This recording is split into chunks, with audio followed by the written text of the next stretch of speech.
Добър ден, здравейте! Това е поредният епизод на Минимарт подкаст и както винаги има интересен събеседник. Искам да кажа добре дошъл на Стоян Станков, нашия IT директор. Здравейте от мен, благодаря за поканата. Много се радвам да съм тук.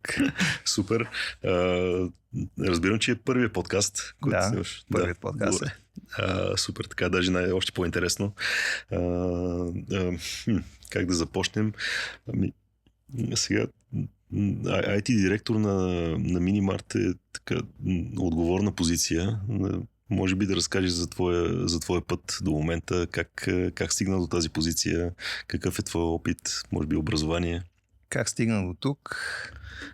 Това е доста интересно, защото реално аз започнах далечната 92 година.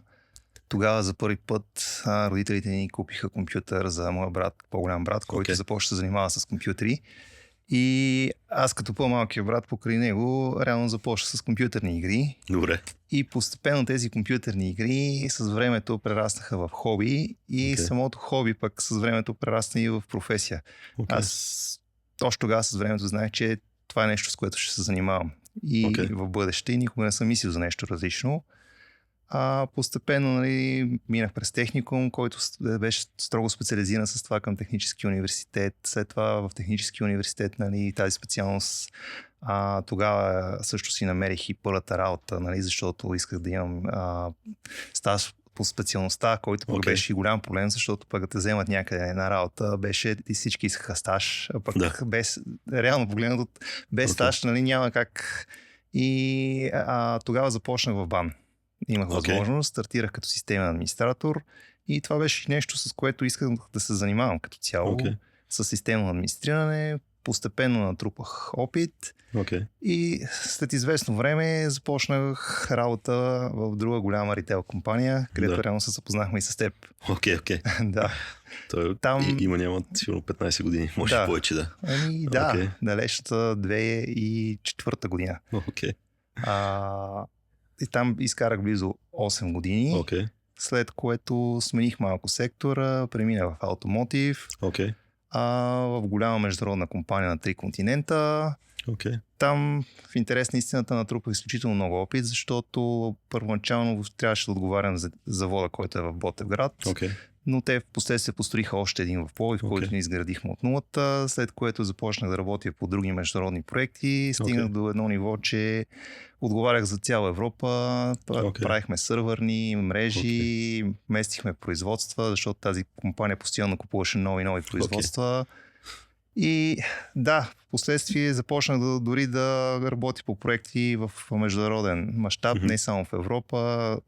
Работя с колеги от Малайзия, от Япония, от Китай, Щатите, Мексико и така.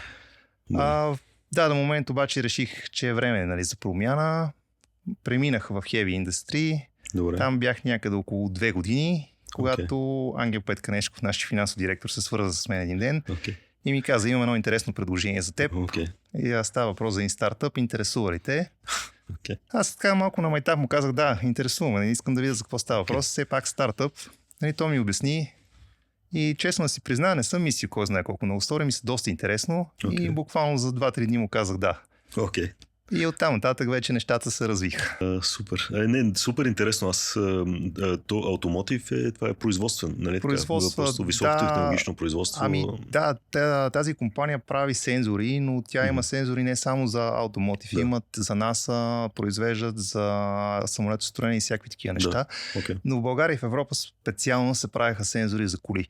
Всички коли, които караме в момента, има поне 8-9 сензора, които са правени тук в България.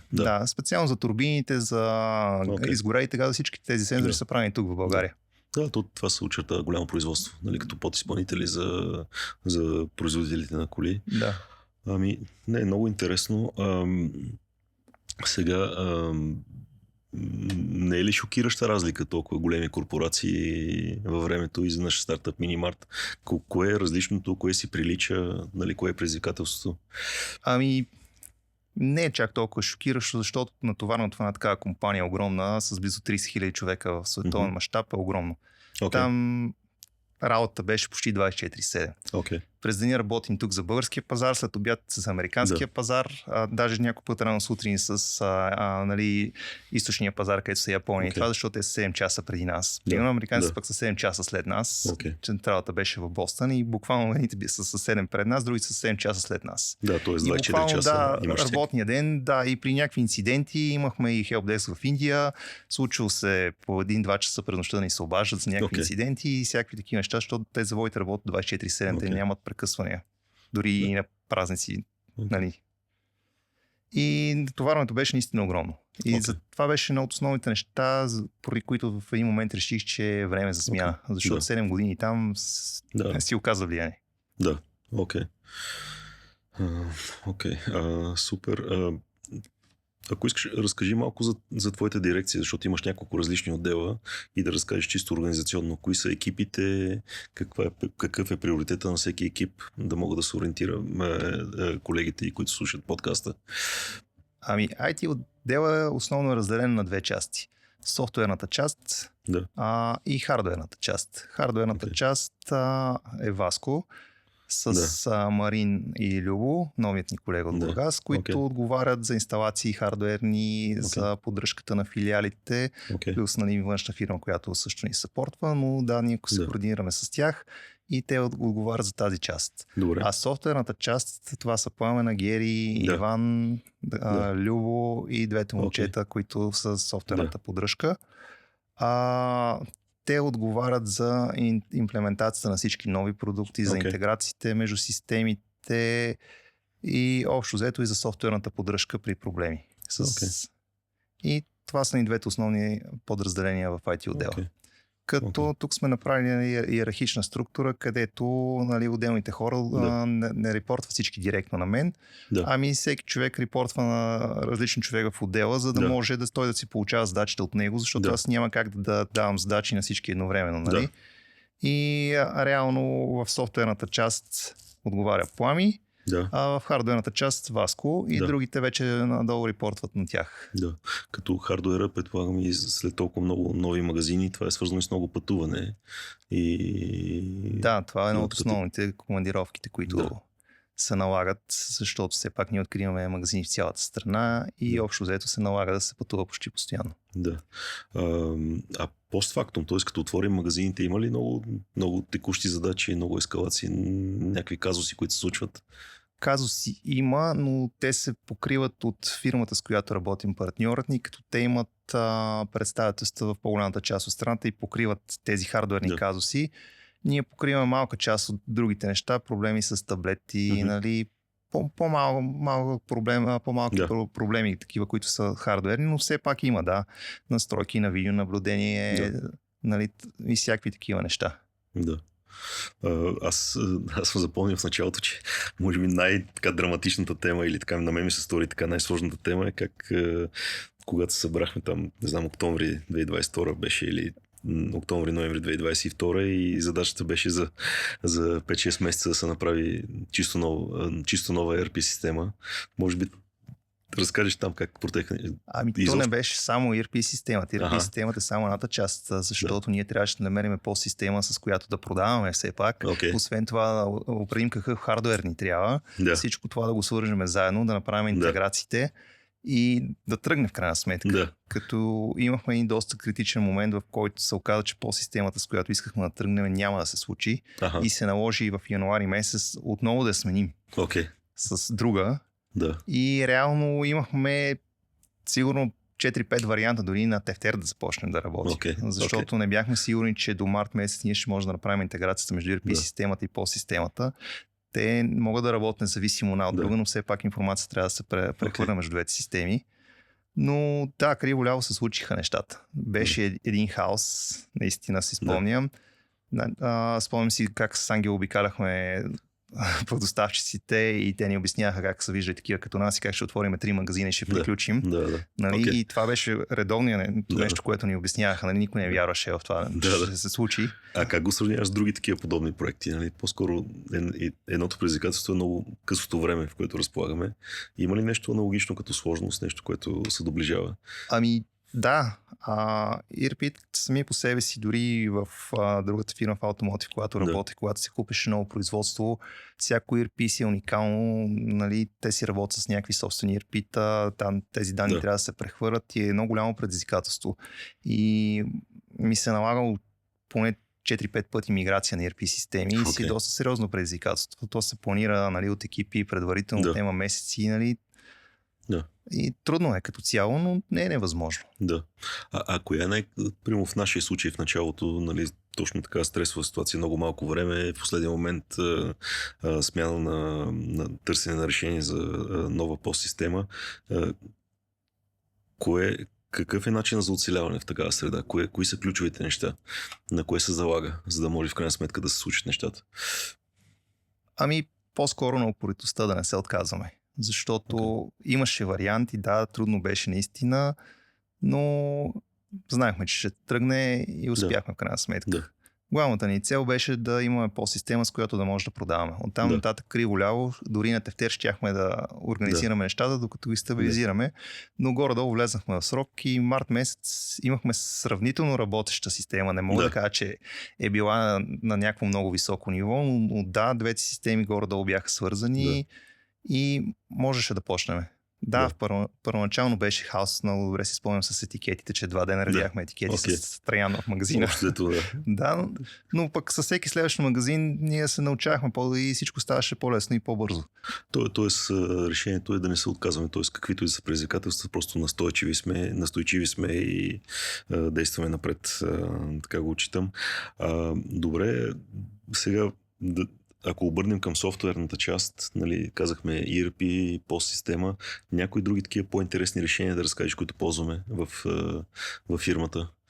С течение на времето, освен постсистемата ERP-то, ние имплементирахме и други решения. Едно от тях е за одобрението, примерно, на разходите с външната фирма, с която работим, за да може всичко да минава софтуерно, да не се случва по имейли.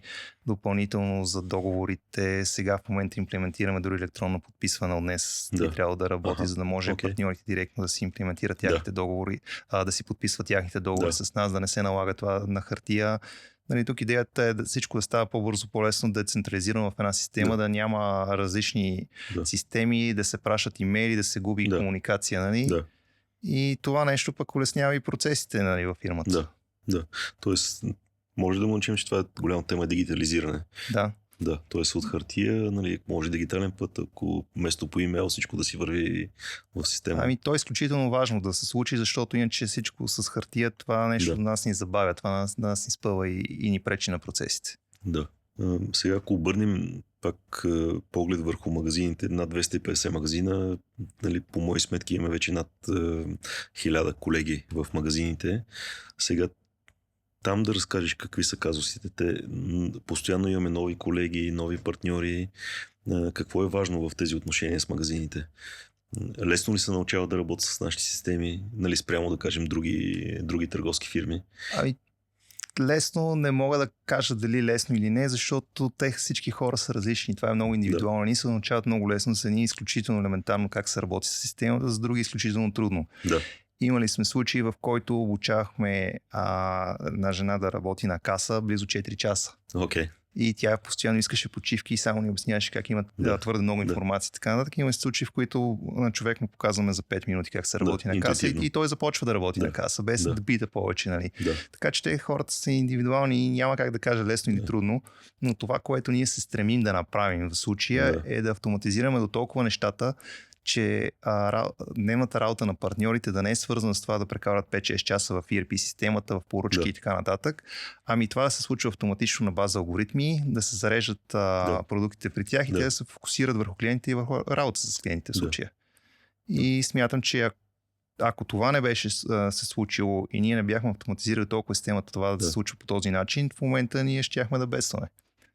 На база обема магазини. На база обема. Няма как. Изключително огромен става обем от магазини. Просто няма как ръчно това да се управлява. И човек да губи по 5-6 часа примерно на ден, за да прави само поръчки. Тоест, в крайна сметка, пак спасението е дигитализация, автоматизация на тези процеси и реално да управляваме вече с нещо, което е платформа и автоматизирано. Супер. Сега пак така сменям от тема на тема, но сега актуална тема е киберсигурност и най-вероятно ще стане по-голяма тема в бъдеще. Нали, по пресата, нали, четем такива казуси, какво се случва в други фирми. Да разкажеш по тази тема, нали, как се третира и някакви препоръки към колегите и в магазините, и в централата, ако вземем като ключова дума киберсигурност, нали, как е удачният начин да третираме тази тема. Темата си е актуална доста време, като киберсигурността в последно време излиза много на преден план, защото именно заради тези компании, които са хакнати, заключени, изнудвани от хакери и така нататък. И от ден едно, ние когато правихме дизайна при нас, гледах да заложа така нещата, че да сме на някакво доста по-високо ниво. Нали? Аз по принцип, когато правя нещо, никога не го правя на парче и винаги го гледам, нали, то да може да се развива в бъдеще. Да. Защото съм заварвал на много места точно такива неща прави на парче и после почваме чистиме ни каши. Да. И идеята тук беше, понеже е стартъп и започваме от нулата, да го изградиме така, че в бъдещето просто да се развива, а не да се налага да го правиме. Да. И сме заложили доста от нещата за киберсигурност, но сега дори в момента работиме с външна компания, която да ни направи одит, за да видим къде сме, за да видим къде са ни точките, където може да имаме проблеми. И след това да започнем да работим над тези точки, за да ги оправим, за да не се случи в даден момент да бъдем хакнати, заключени, да не искат откупи и да спре работата във фирмата. И това се мъчим да го избегнем от ден едно. Друг обаче основен проблем са потребителите, защото в голяма част от тях те не осъзнават какъв е проблема с киберсигурността. Когато получат един имейл, ми прати си паролата и примерно 20% от тях директно си я пращат без да се замислят. Не знаеш, че е такъв процент аз. И тук си направихме експеримент. Те са доверчиви. Доверчиви хора. Имаше, които си пратиха паролите. Ние им обърнахме изключително внимание. Но сега пак имаше един имейл, който без да искаме пратихме за регистрация. Той не беше опасен, но просто не трябваше да го пускаме в този момент и хора директно пак се регистрираха на него, без изобщо да се замислят, това проблем ли е, без да кой идва, това е причината. И пак попаднахме на същите хора. Което е лошо. Нали? Т.е. то си има една така базисна податливост, ли как да го наричаме това нещо, което те са изпълнителни в случая. Те казват, получавам имейл, веднага изпълнявам заданието. И на други места е така, не само при нас. Имал съм случай точно с един човек в Ботевград, който човека си се занимава, той си е в производство, нали? Но компютрите не са на силната страна и пускаме фишинг някакъв имейл, нарочно, за да видим кой ще отговори. И той ме вижда и да ми се хвали, да знаеш, аз съм си въвел паролата. И два пъти ми обяснява. И аз всеки път му обяснявам този човек, че той не трябва да си въвежда паролата и така нататък. Но просто хората са така са си настроени, нали? И това е също един основен проблем, защото обикновено в една компания се прониква именно по този начин. Чрез хора, които си предоставят юзери пароли и оттам нататък вече хакерите влизат и се случват такива неща. Супер. Това...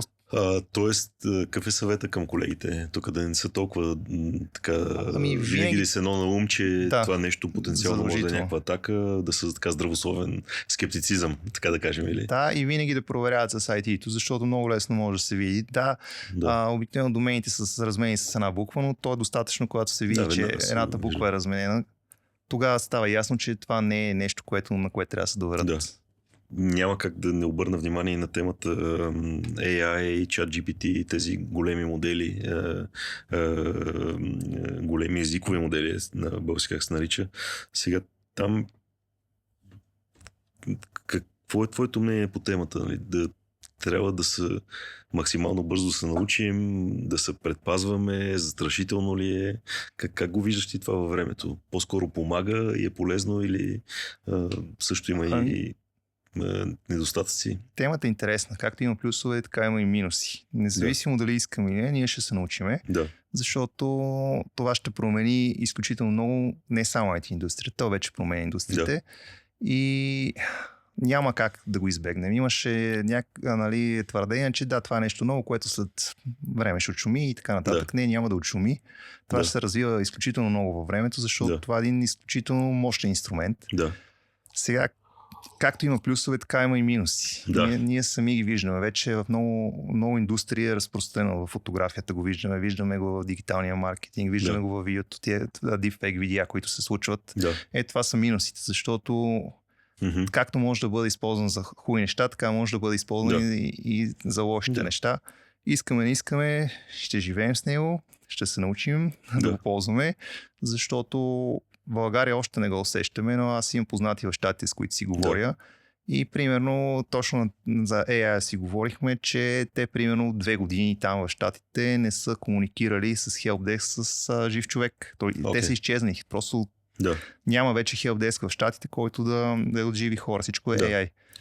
Това е един пример как се развива във времето и как променя индустрията. Да, т.е. реално то за 2 години един вид цялата тази професия, нали, е заместена с... Това е в щатите. Ние вървим около 3-4 години по-назад от тях, но това, което има като трендове там, обикновено около 3-4 години в България съм го забелязал, защото все пак, нали, като работех с американската компания, виждах как са там нещата, там натрупах и много опит и нещата, които видях там, след няколко години буквално вече започнаха тук да се предлагат. И то в момента се предлагат от големите компании, неща, които примерно аз имплементирах в Европа при 5-6 години. Окей. Тоест сега не е толкова нова тема, но реално вече се разгръща на повече места в глобален план. Да, като бъдеще вече, както с киберсигурността, така и с изкуствен интелект трябва да се внимава, защото все пак най-малкото ние, ако предоставим и данни за обработка, ние не знаем тия данни какво ще се случи с тях, къде ще отидат те, кой ще ги види, кой ще разполага с тях. Да. Нямаме гаранция, че те няма да излезнат и да отидат някъде, където не трябва да се виждат. Да. Ако трябва да препоръчаш на колегите, сега те няколко модела, нали, ChatGPT, Copilot, също може би той е базиран на... те участват и в самата фирма са инвеститор, нещата на Google, има и още няколко модела и европейски, включително мисля, че и българска организация Insight. Нали.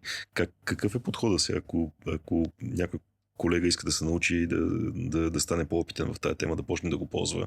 Как трябва да подходи човек в това нещо?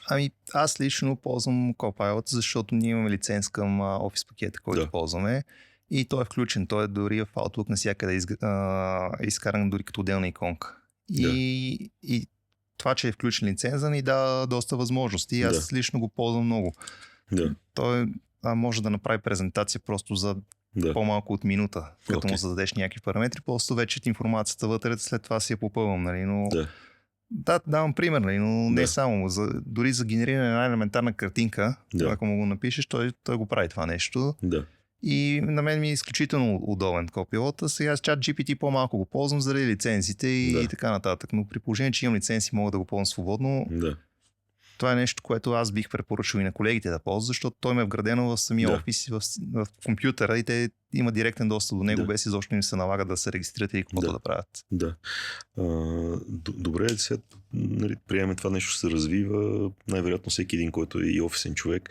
Магазините засягали ги по някакъв начин? Как виждаш това? Какво е, ако трябва да кажеш някаква прогноза? Как ще ползваме тези технологии на ниво магазин като търговска компания? Магазините със сигурност ще ги засегне в даден момент, защото ние, пак казвам, имплементираме постоянно нови неща. Сега се очаква примерно и телефонна централа, в бъдеще тази телефонна централа, която нали, ще се използва като helpdesk от тях, може да бъде развита с изкуствен интелект, технологиите, които имплементираме постоянно, в тях вече е вложен изкуствен интелект, така че няма как да не се отрази при тях. Просто този изкуствен интелект в даден момент може би ще подобри работата им още повече и процесите, които има при тях. Те са взаимно свързани с всичко, което ние имплементираме в момента. Сега връщам се малко назад и спомена за тази система, която е с алгоритми за автоматизирани доставки. Всичко се случва автоматично. Сега това нещо, ако го гледаме няколко години напред, какви други приложения може да има, как да го развиваме, какви са твоите очаквания? И може би по-общо за въпроса като следващи стъпки на дигитализация. Какви други проекти така ти се въртат в главата?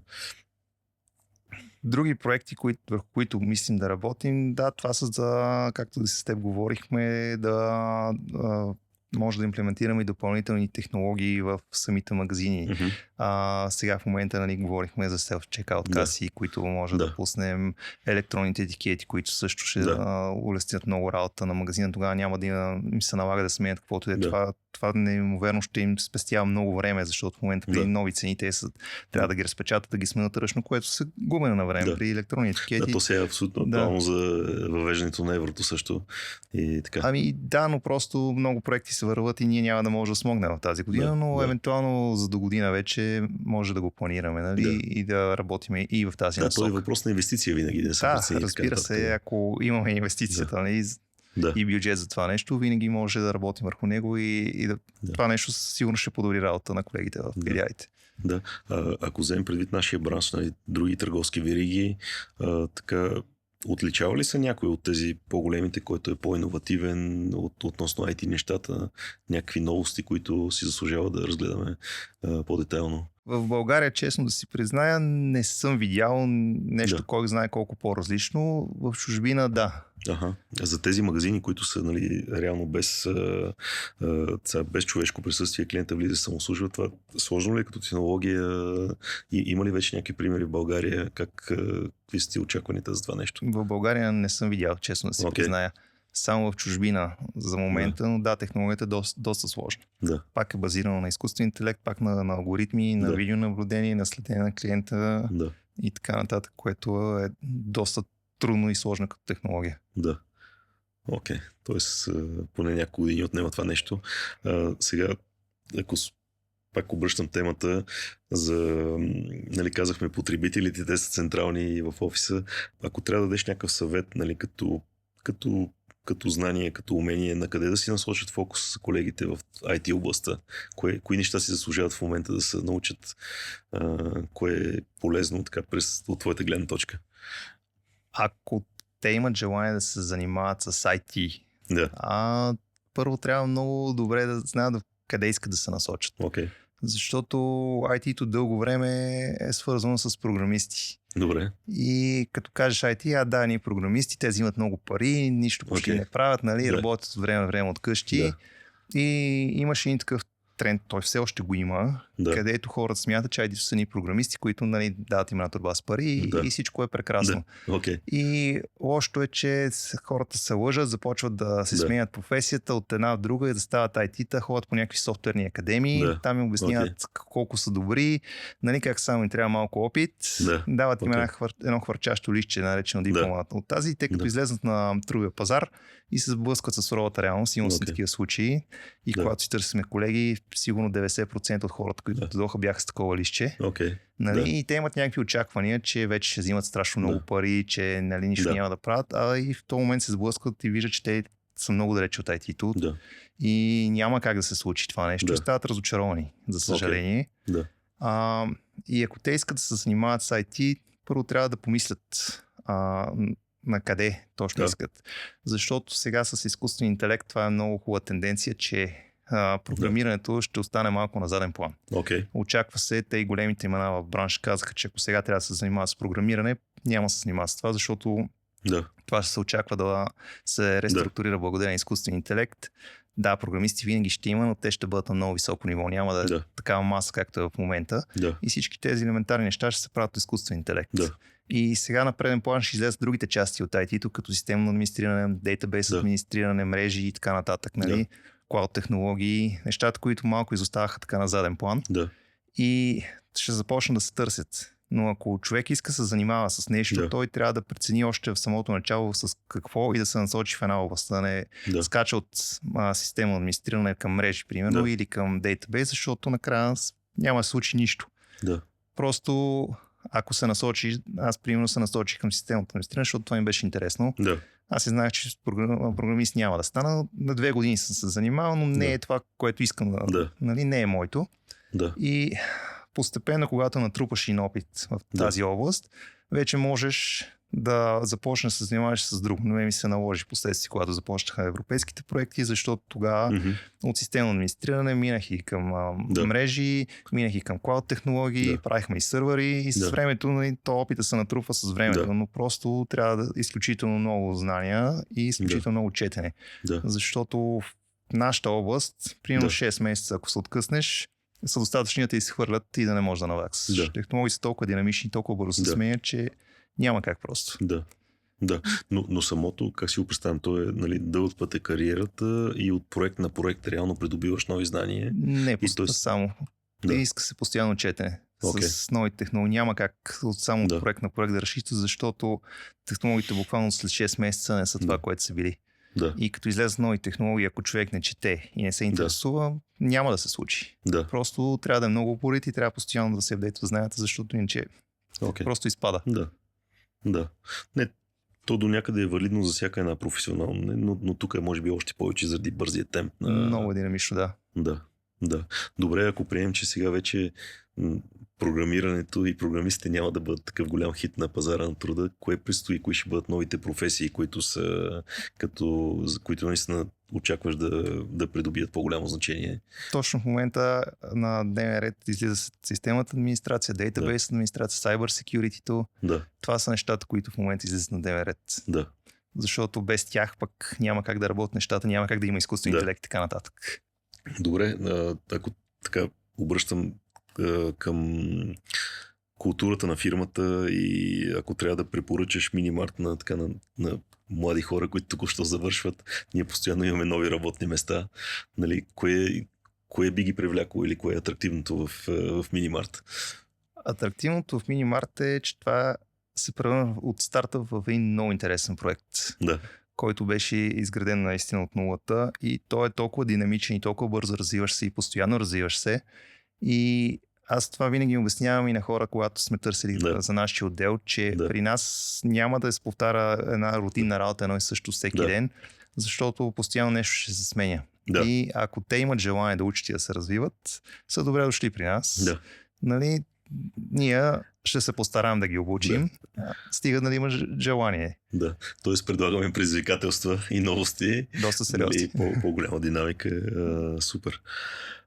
Добре, благодаря много за разговора. Супер интересно. Много се радвам, че прия поканата. Мисля, че е много интересно на колегите.